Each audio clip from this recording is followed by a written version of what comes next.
Hello everyone, welcome to Lost Forum. I am Rohini and let's continue our evidence series.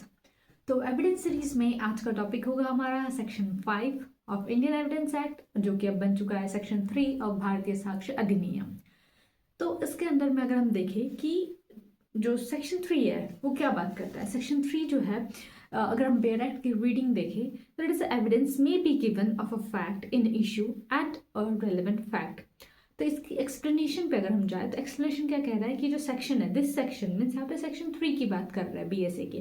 तो this section shall not enable any person to give the evidence of the fact which he is disentitled to prove and by any provisions of the law for the time being in force relating to the civil procedure.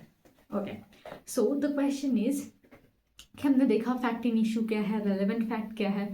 ठीक है, तो ये जो principal है, यहाँ पे जो principal है सेक्शन 5 का, that is section 3 of BSA, the law of evidence is framed with a view to restrain the trial with the practice of an evidence of all the collateral facts, ठीक है, which is an incapable of offering any reasonable presumptions as a principle जो भी matter in a dispute है is excluded to save the public time.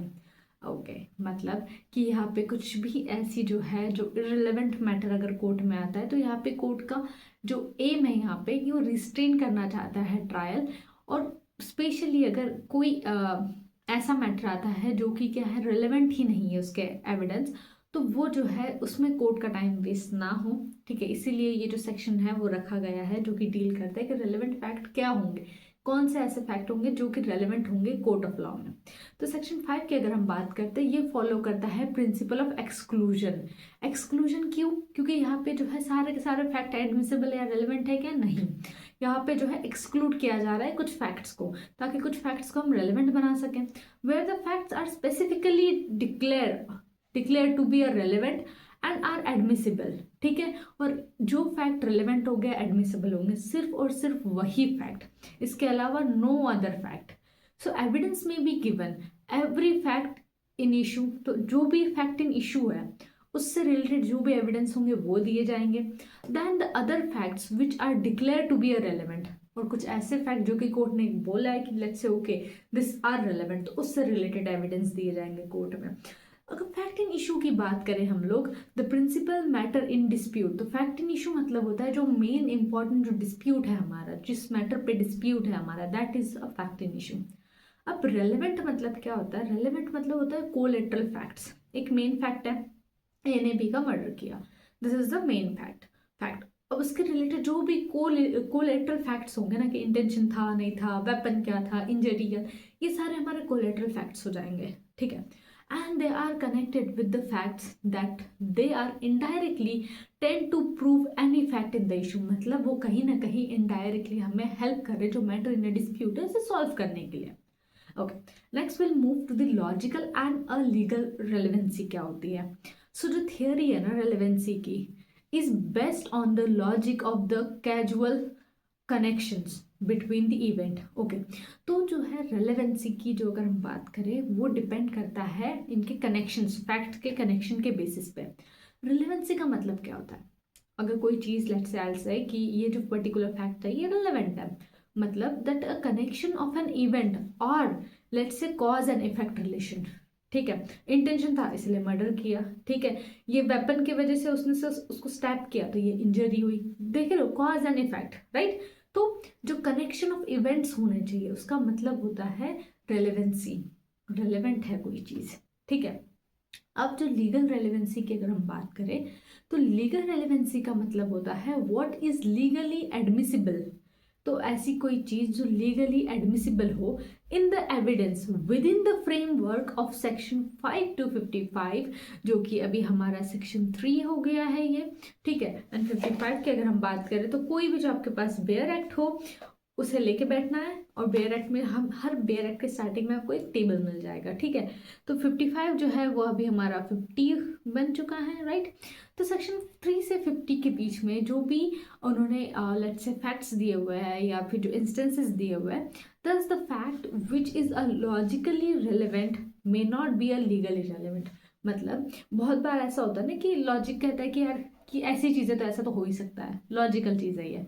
तो ज़रूरी नहीं है कि जो सारे जो लॉजिकल एविडेंस है ना वो जो है वो लीगली भी रेलेवेंट हो, ठीक है। लेकिन हमेशा याद रखना है कि ये जो लीगल वाले होते हैं ना तो वो लॉजिकल तो होंगे ही, ठीक है। सो लीगल एविडेंस की अगर हम बात करें या लीगल रेलिवेंट की बात करें, relevant of fact evidence requires a higher standard of evidentiary force. तो जो लीगल रेलिवेंस जिनका फैक्ट का जिस फैक्ट का जो लीगल रेलिवेंस होता है उनका जो है हमेशा जो है एविडेंसरी वैल्यू जो है वो हायर होता है as compare to the logical one, ठीक है। तो it involve the logical relevancy and close connections of between the fact to be proved, ठीक है।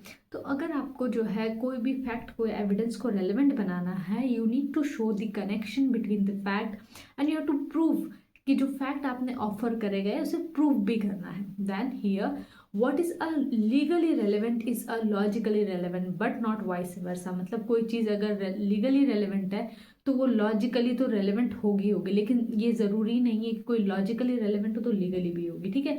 तो ये चार्ट जो है वो ऐसा जाएगा, ऐसा तो जाएगा बट ये ऐसे नहीं जाएगा, उल्टा, ठीक है।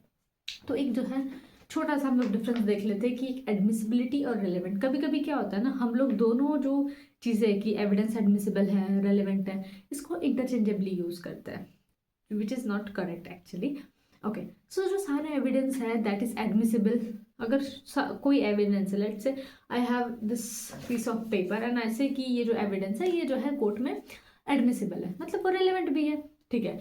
लेकिन क्या है जो सारे जो रेलेवेंट एविडेंस है वो एडमिसिबल नहीं हो सकते हैं, ठीक है। मैंने let's say I bring out this second page and I will say कि ये जो है ना ये जो है रेलेवेंट है सारे बट कोर्ट बोल दे ना I won't admit this as evidence.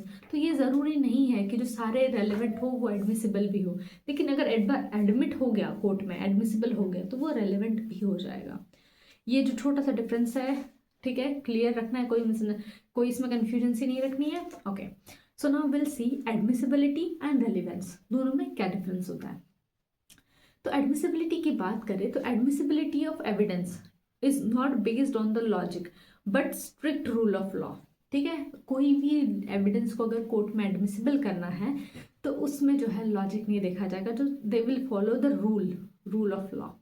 Then relevancy की बात करें तो ये होती है लॉजिक और प्रोबेबिलिटी के बेस पे, clear.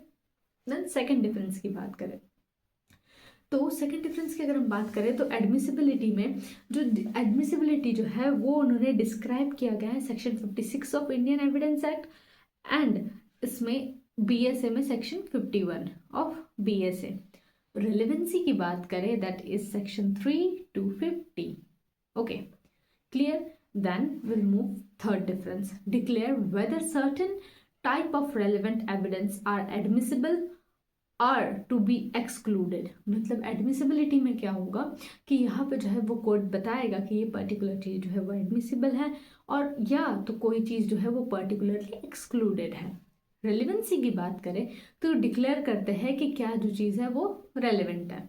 Then admissibility means of a mode for a relevant evidence. Okay, admissibility and अगर हम लोग रेलिवेंसी की बात करें तो under this act the rule of relevancy means where evidence is an admissible.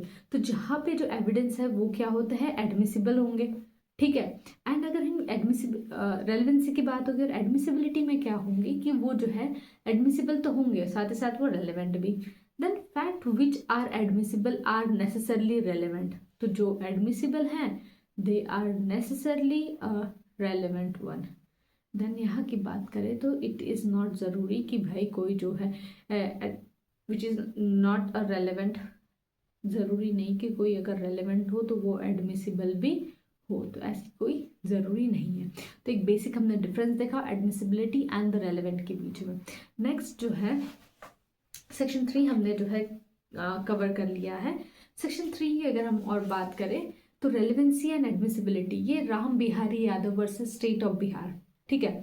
इसमें सुप्रीम कोर्ट ने बोला था कि said that more often the expression relevancy and admissibility हम लोग जो है इसे सिनोनिम्स की तरह यूज़ करते हैं, ठीक है। बट जो इनका जो लीगल इम्प्लीकेशंस होता है ना बहुत ज़्यादा डिफरेंट होता है, क्योंकि जो फैक्ट जो रेलेवेंट होता है मे नॉट बी एडमिसिबल, जैसे मैंने अभी लास्ट इसमें बताया आपको, ठीक है। इसी के साथ ना ये टॉपिक हमारा कंप्लीट होता है। नेक्स्ट में हम लोग सेक्शन 4 देखेंगे, ठीक है। Section 4 that is a relevancy of the fact forming a part of same transaction, ठीक है। तो ये जो सेम ट्रांजैक्शन वाली बात है, ठीक है, डॉक्ट्रिन ऑफ रेस जस्ट है, ये हम लोग नेक्स्ट वीडियो में कंप्लीट करेंगे। Thank you so much for